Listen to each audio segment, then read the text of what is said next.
Can you tell me the origin of your phrase, you don't know shit about boxing, is infamous? Everybody knows. Most motherfuckers don't know shit about boxing. Where did that phrase come from? Motherfuckers can't train. When I say they don't know shit about boxing, most motherfuckers can't train.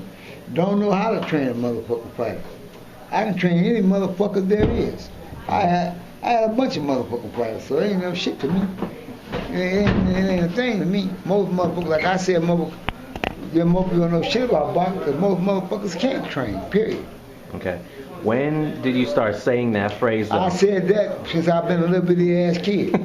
So that's a long time phrase. Hey, I don't say nothing different than what I said before. Most motherfuckers don't know shit about boxing.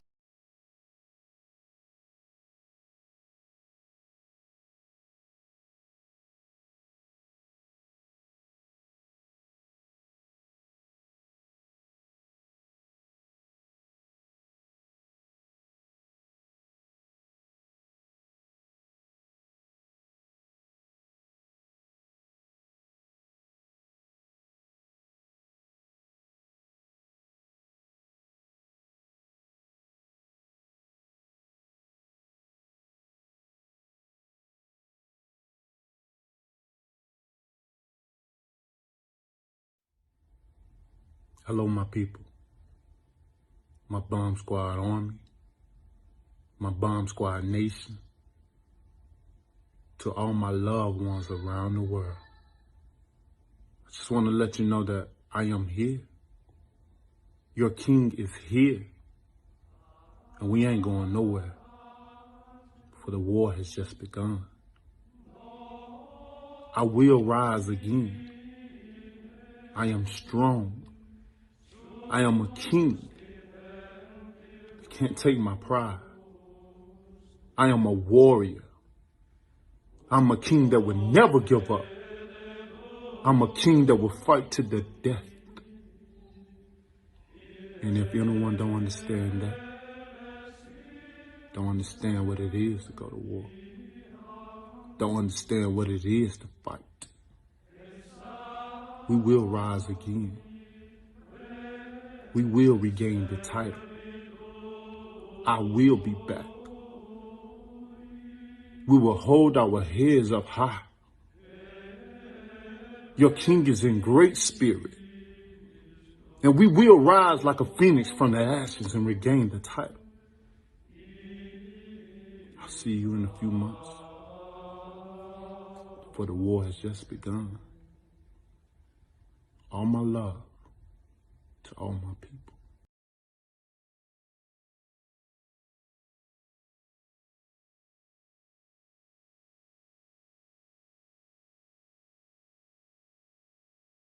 Thank you very much. When I get that sexual.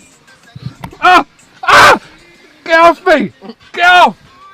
Get off! No. Dylan! Dylan! Ah! Get off me! Get off me! Ah! Ah! Ah! Ah! Ah! When I get that. Oh! What are you just doing? keep taking it. What are you doing? Get off! Just keep taking it. Get.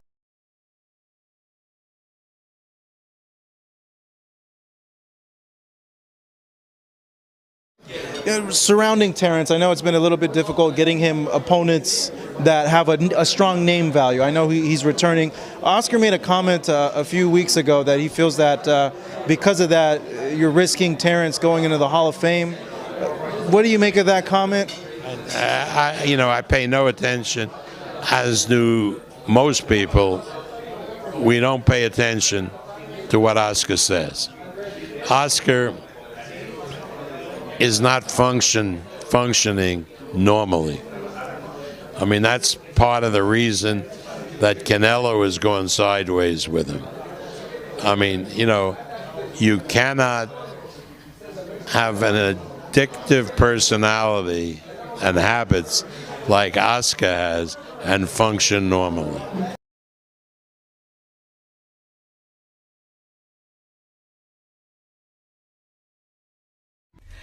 Yeah, so thank you I told you I had to give you guys a little look because we can't be around people, and yes, and still we can't be around people, so I had to keep it cute.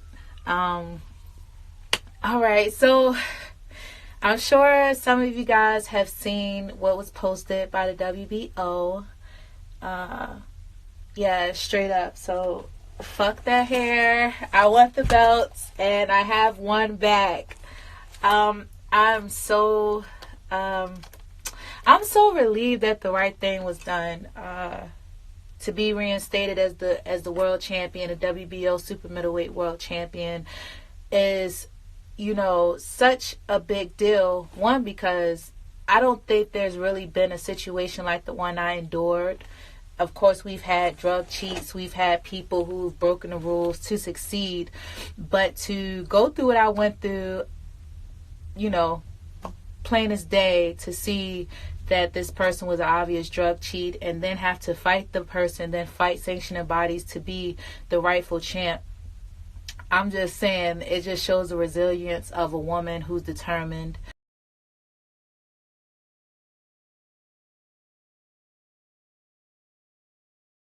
Yeah, man.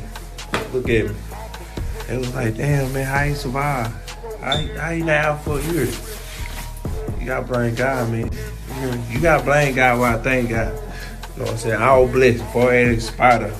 Got tossed out the car, everything, laid on concrete. You know what I'm saying? T got all that shit, bitch. But we survived because we go ball.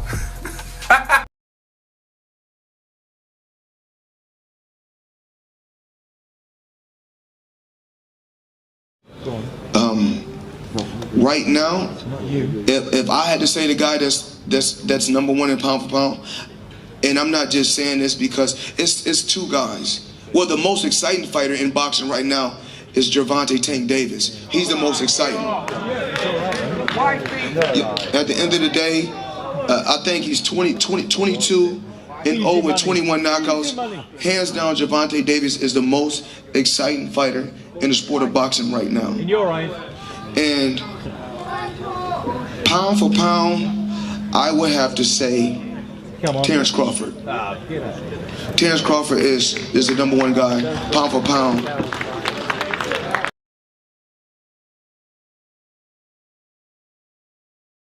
Mark my words right here. Second round, it's over.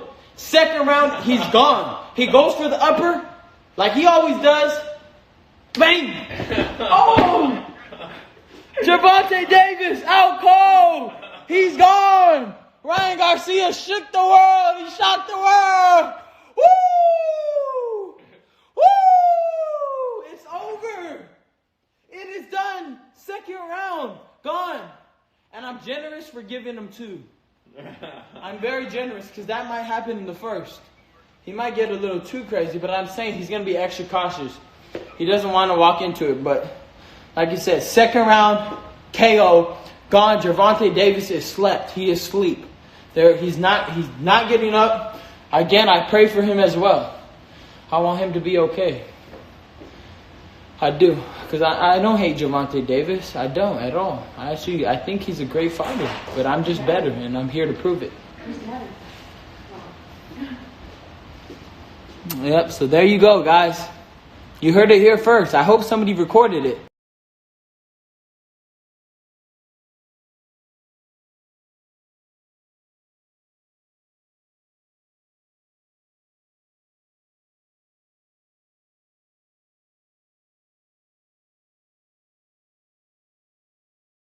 Mikey Garcia recently did an interview with us. He said that he's interested in a fight with Josh Taylor, that he would be willing to drop down to 140, and that's a fight that he would be wanting to entertain. What's your thoughts on that, Bob? Right. As far as I'm concerned, Mikey Garcia just should forget about it because the money Mikey Garcia wants is obscene and he's not worth it. He can't draw anything, and let him stay with Eddie Hearn, who squander a lot of money on him. I'm not interested in promoting a fight for Mikey Garcia.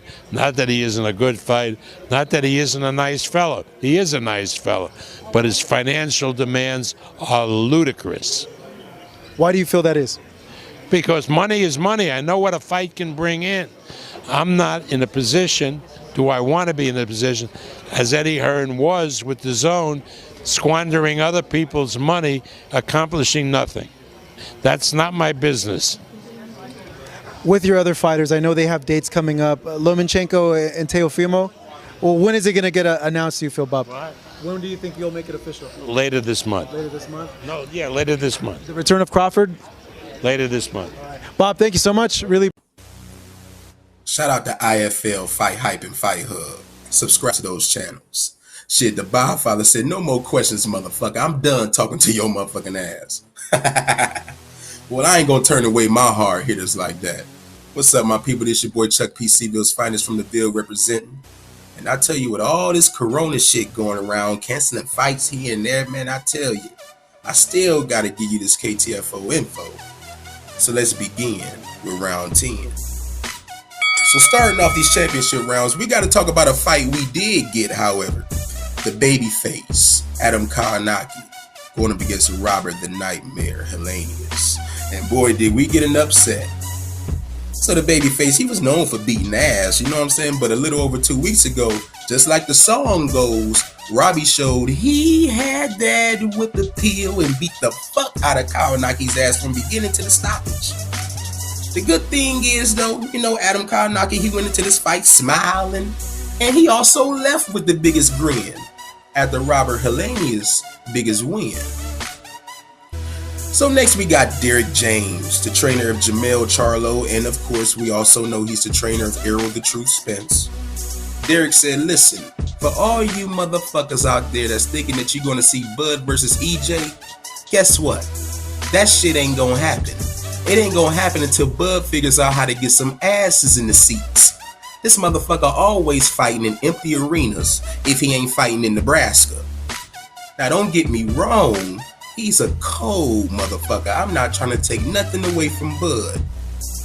But listen, man, we in this shit for the money and the straps. So Bud, work on getting you some motherfucking fans, man. Shit. Okay. So how about this guy?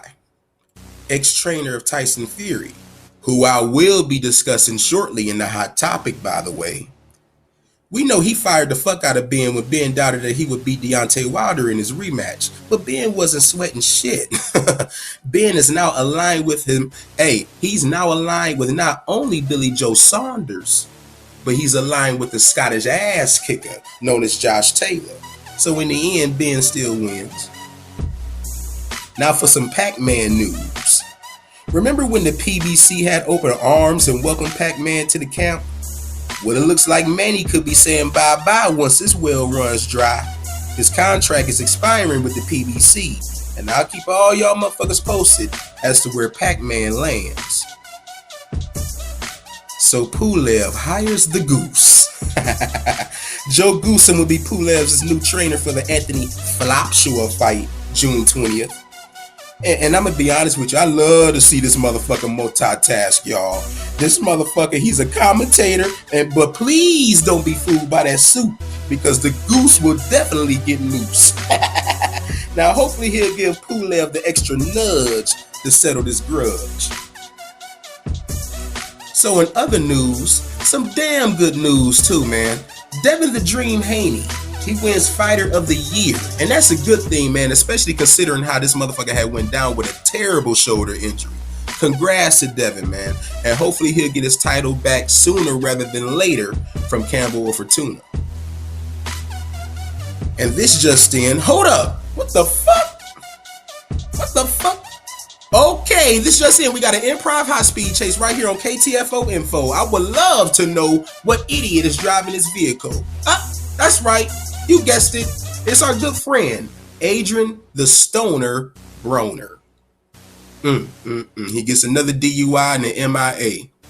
You know, I would try to defend this guy, but why try? So let's get into it, y'all. The motherfucking hot topic. Let's talk about Tyson Glovegate Fury. So after the world witnessed the destruction of the Bronze Bomber by Tyson, there were some other things witnessed in this fight as well. Okay, now check this out. Take a look at Tyson's left glove. That shit looks a little off, right? Yeah, that's because his fucking hand wasn't in the glove all the way, and he actually had his bare knuckles exposed in the center of the glove, giving him a very awkward, but nonetheless effective advantage. But this ain't all, my hard hitters. Check this shit out. About 5 years ago on a farm on an unknown land, Tyson Fury approached this old man. Old McDonald, the farmer, said, one day I was milking the cows about to make me some cheese, but then one day this big angry gypsy came fucking with me. He said, I got a problem you wouldn't believe. These motherfuckers trying to get me for PEDs. I'll pay your old ass 25,000 pounds to make sure this gypsy doesn't go down. Tyson said, just put it out there that you fed me wild boar, so I won't have to deal with this shit anymore. Old McDonald said, I agree, 25,000 would be plenty. But it's been 5 motherfucking years and this old man hasn't seen one penny. But that's okay.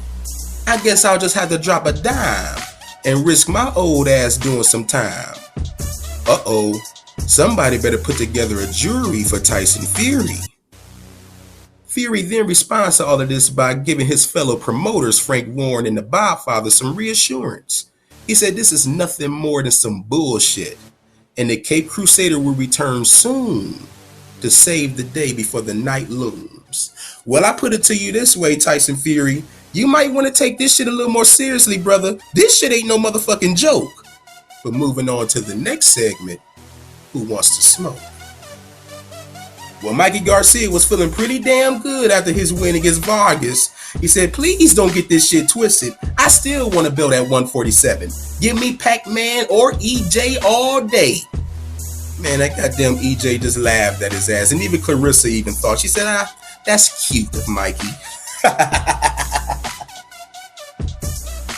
Then finally, we have Ryan Garcia damn near threatening to kill Tank Davis. He said, listen, motherfucker, I'm not blowing no smoke with your ass, man. I want to fight your ass now. Fuck Linares, fuck Leo, let's go. Well, I know Tank ain't running or hiding from a motherfucking thing, hard hitter, so do you think we could see this sooner rather than later? Shit, either way, I can't wait. Now let's get into these confirmed fight dates. Well, if this coronavirus shit, I mean, if it doesn't stand in the way, the Zone got some shit on lock in this segment, man. Check this shit out. We got some women matches, y'all. 2 huge fights. You got the highly favored Harper taking on Jonas in the Super Featherweight Championship Showdown. Man, that's going to be a damn good fight right there, too.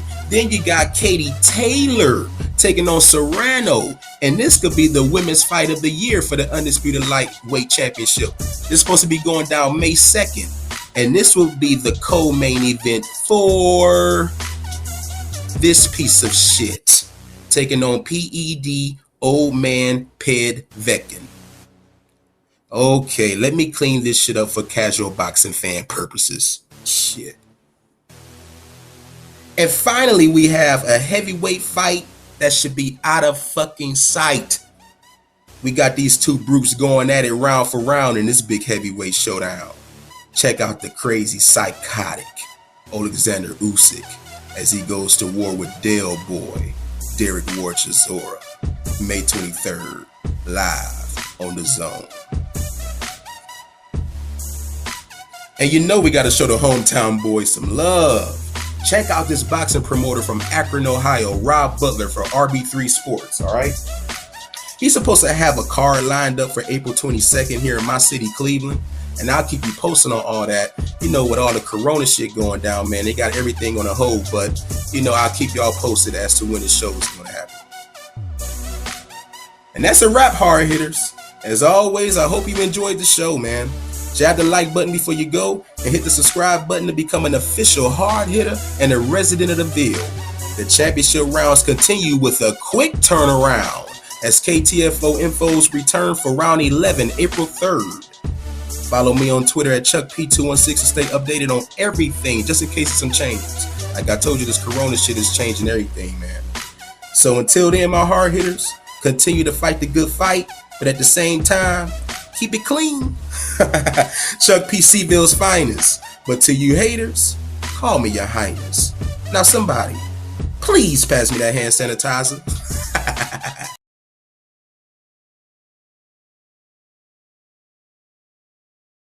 Eddie, obviously the coronavirus has had a big impact on the sporting world in the last couple of weeks. What's your view on the current landscape as things stand? Yeah, well, a couple of weeks, but particularly last 24 hours. I mean, I think so many different sports affected around the world. Boxing, one of those sports, particularly in America, yesterday, where you saw a number of fights cancelled for this weekend and tonight as well. Just saw the announcement on the EFL and the Premier League, which we talk about April the 3rd. So back to normal at the moment on April the 4th. Things can change, and really it's a case-by-case scenario as things go. Everything's completely out of our hands. We're led by the government.